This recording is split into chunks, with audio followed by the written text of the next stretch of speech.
RP Singh साहब, भाई मैं अगर ये सवाल आपसे पूछूं कि ये सामान्य लगता है क्या पहली नजर में कि 25 दिन में 26 बीएलओ की मौत हो जाए, सुसाइड कर लें, आत्महत्या कर लें, डेथ टेबल पर बताते दिखे कि एसडीओ का दबाव था, अधिकारियों का दबाव था, सामान्य लगता है ये? गरिमा बहन नमस्कार। पहली बात तो एक डेटा पे थोड़ी चर्चा कर लें। आपने कहा 47% यूपी में फॉर्म भरे गए हैं, वो डेटा गलत है। कृपा कर अपने रिसर्च डिजिटल हुए, डिजिटलाइजेशन हुआ है, अपलोड हुए आरपी से। आपकी इस सवाल पर आइए ना पहले सर, इस सवाल पर आइए। ये सामान्य लगता है क्या कि 25 दिन में 26 लोगों की मौत हो गई? देखिए, आपकी जो रिसर्च टीम है थोड़ी कमजोर है, मतलब उसको बोलिए थोड़ा सा इलेक्शन कमीशन की वेबसाइट ही देख लिया करें आने से पहले। मैंने तो जब आपने बोला तो मेरे दिमाग में खटका, तब मैंने आपके बोलने के बाद देखा। क्या देख लिया सर? क्या देख लिया? अब ये डेविएट करने की तो बड़ी अच्छी कोशिश है सर। नहीं, ये मेरे पास सुनिए ना, बोले जाए, आप जितना मर्जी बोले जाए, सब ठीक है। कमीशन ऑफ इंडिया का, ये इलेक्शन कमीशन ऑफ इंडिया का प्रेस रिलीज है, डेटा है 47.59% digitalisation, uploading of the forms. 54.97% of digitalisation and uploading of form. ये इलेक्शन कमीशन के ट्विटर हैंडल पर है। अब दिक्कत है ना कि आप अच्छा, तो ये बता दीजिए भाई, चलिए एक सेकंड सुन तो लो। अभी अब आपने इतने सारे प्रश्न दागे, एक एक कर तो उत्तर दे दूं। आपने इतने सारे लंबी कतार दाग दिया। सर सवाल पर आइए। सवाल का उत्तर दे रहा हूँ। अगर आप झूठ के बेसिस पर सवाल खड़ा करेंगे तो मुझे उत्तर आपके झूठ का भी तो पर्दाफाश करना नहीं करना। चलिए आज आप मेरे झूठ का पर्दाफाश कीजिए। तो आपका जो डेटा है वो गलत है। आपने थोड़ा कितने फॉर्म डिजिटलाइज हो गए उत्तर प्रदेश में, बताइए? बताया ना मैंने, 54.97%। कितने बच गए?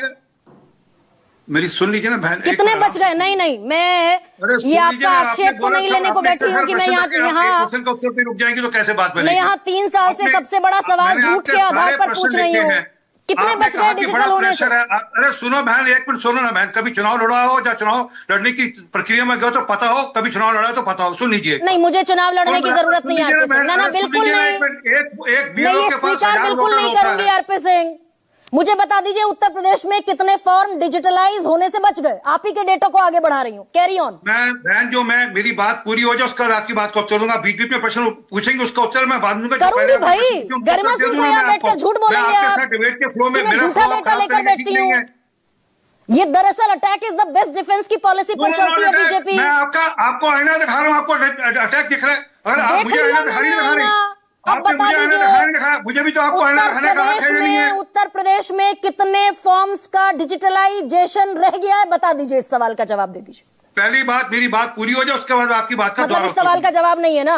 अरे है ना, क्यों नहीं है? कुछ कोई अनपढ़ वाला काम कर रही है आप। 54.97 हुआ तो बाकी बचे हुए हैं, उसमें क्या कोई किसी बच्चे को, किसी क्लास के बच्चे को लड़िए। परंतु जब मूल बात पे आइए ना, एक पोलिंग बूथ पर 1000 वोटर है। सुन लीजिए ना, थोड़ा सा चुनाव प्रक्रिया समझिए ना, थोड़ा समझिए प्रक्रिया। एक पोलिंग बूथ पर 1000 वोटर हैं, 200 घर हुए।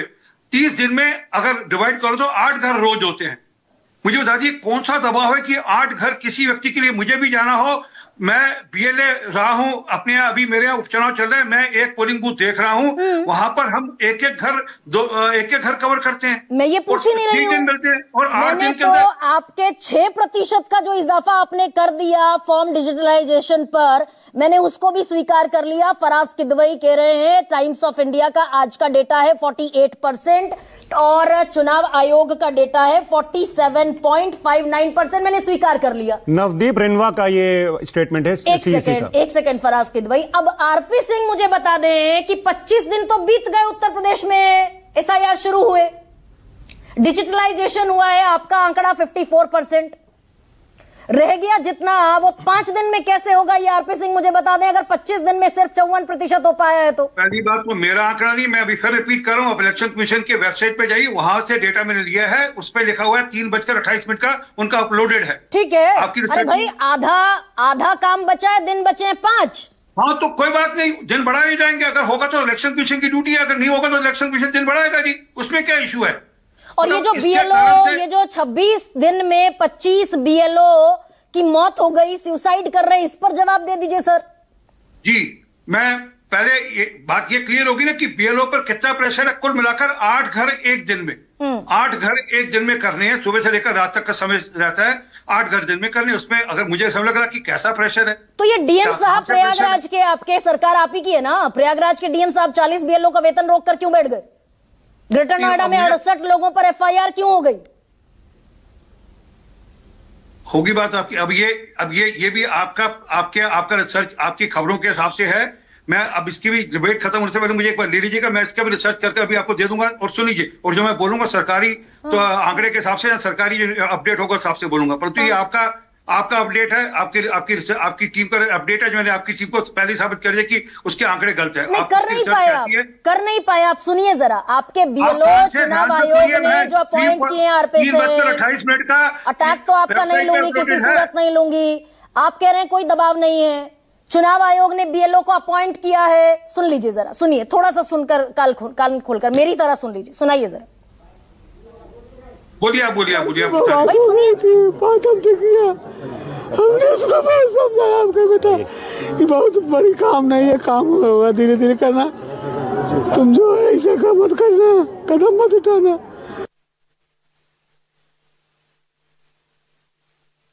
तो सच्चाई ये है कि हम लोग खाना दोपहर का भूल गए, अब तो भूख ही मर गई है।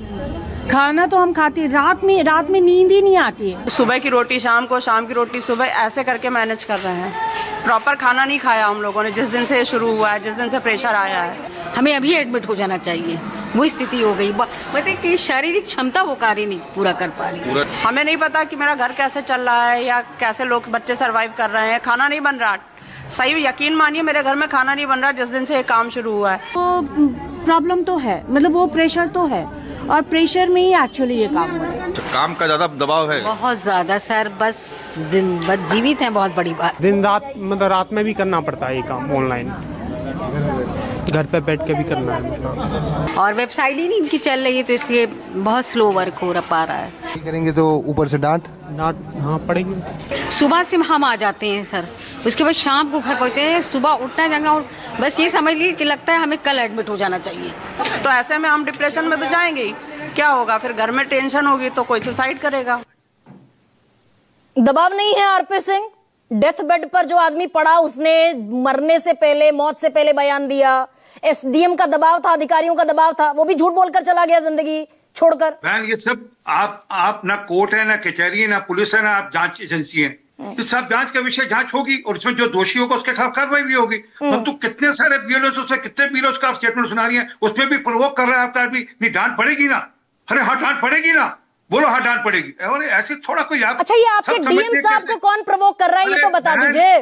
ये डीएम साहब जो तनख्वाह रोककर बैठ गए हैं बीएलओ की। देश में आपका एक एजेंडा चल गौतम रहा बुद्ध नगर में 68 लोगों पर एफआईआर हो गई है, 68 बीएलओ पर। चलाइए एजेंडा। आप देश में अराजकता खड़ा करना चाहती है, मैं तो स्पष्ट कह रहा हूं। और आपका एजेंडा लगातार चल रहा है, अभी से नहीं। जब बिहार का था 68 लाख वोट करके 6800 लोग नहीं इकट्ठे कर पाए गांधी मैदान के, आपके जो मित्र लोग हैं 6800 गांधी मैदान में खड़े कर लेते ना 68 लाख वोटों में से जी, नहीं कर पाए। जो मृत थे उनको जीवित कर दो। अरे खड़े तो करते ना। जो चले गए थे उनको वापस ले आओ।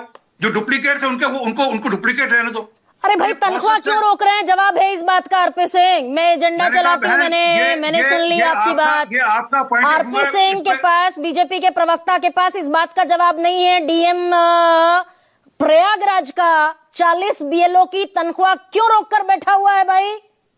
अगर 4000 बीएलओ में से 40 अगर काम नहीं ढंग से कर पा रहे तो उनको कुछ होगी, कोई इशू उनका होगा। मुझे जानकारी नहीं, मैं ऐसे आपको बिना जानकारी के मैं नहीं बता सकता। मेरा तो कीजिए गूगल। गौतम बुद्ध नगर में 68 बीएलओ के खिलाफ एफआईआर हो गई। क्यों भाई? अगर 99% ना, मैं आप ही के डेटा पर आती हूँ, एक सेकंड रुकिए भाई, रुकिए। आपने कहा 99.69% फॉर्म बांट दिए गए उत्तर प्रदेश में, यही कह रहे हैं ना आप? 99.72%। हाँ, 72%। तो भाई अगर इतना बीएलओ एफिशिएंसी से काम कर रहे हैं तो ये एफआईआर 68 लोगों पर गौतम बुद्ध नगर में, श्रावस्ती में, बहराइच में एफआईआर, प्रयागराज में एफआईआर, बुलंदशहर में एफआईआर, श्रावस्ती में एफआईआर, क्यों हो रही है फिर ये एफआईआर? अब ये हो सकता है कि वोटर्स ने शिकायत की हो बिलों को लेकर, इसलिए हो रही हो। ये अब इसका ये जांच का विषय है, अब ये पता नहीं। अब वो ये पता नहीं आपको, ठीक, पता नहीं। ओके, मलूक नागर कर रही है ये आप। मलूक नागर, 15 करोड़ 44 लाख वोटर हैं उत्तर प्रदेश में। भाई बिहार में तो चलिए समझ लिया मलूक जी, आप तो लोकसभा में रहे हैं,